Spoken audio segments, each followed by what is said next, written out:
60 écrivains, 38 maisons d'édition, 16 rencontres d'auteurs et divers ateliers et expositions animeront la 10e édition des rencontres à lire.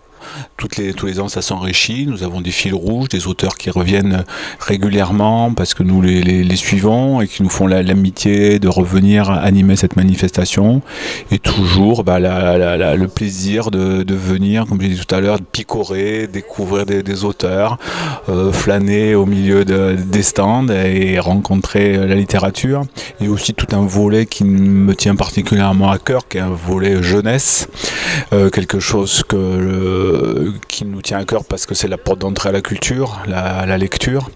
Et en amont aussi, la restitution de travail, des concours d'écriture, enfin j'en passe. Enfin un temps fort qui touche tout le monde, toutes les générations, toutes les couches sociales, vraiment c'est ouvert. Le but, c'est une manifestation culturelle, donc nous on est ici pour éveiller l'esprit et la curiosité des gens. C'est peut-être un peu pompeux de le dire, mais tout le monde se bat, je pense que tous les élus à la culture ont toujours un mot en tête qui est la culture pour tous. Et donc ça, c'est quelque chose qui nous tient particulièrement à cœur. Je pense que toute la politique culturelle est toujours vue par ce biais-là, d'où les expositions urbaines pour faire venir la culture au plus près aux citoyens. Donc, nous aurons une exposition notamment de dessins, de bandes dessinées devant sur la Palmeraie, et aussi une littérature qu'on estime à la fois qualitative, j'aime pas trop le terme d'exigeante, mais en tout cas pour éveiller la curiosité il faut aussi de la qualité.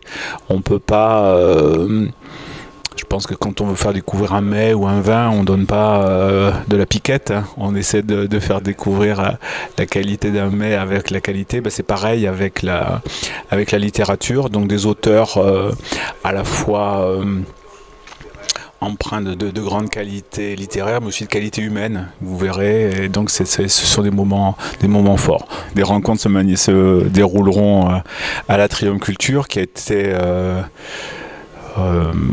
réaménagé dans les dernières semaines pour créer un nouveau lieu à la fois d'exposition et de rencontre. Et puis bien sûr ce lieu dans lequel nous sommes aujourd'hui, là c'est le fumoir des Splendides, où il y aura des manifestations, un lieu symbolique de la vie d'Aquoise et puis aussi symbolique de la vie littéraire, parce qu'il y a 10 ans déjà ces rencontres avaient lieu dans ce lieu qui n'avait pas encore été reconfiguré et réaménagé comme il est maintenant. Donc c'est un plaisir, une joie de revenir ici.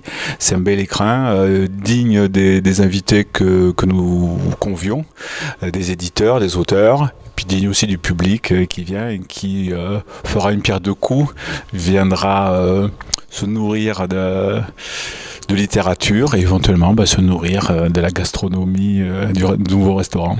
Les rencontres à lire vous donnent rendez-vous à partir du vendredi 27 avril pour 3 jours de partage et de découverte autour du livre.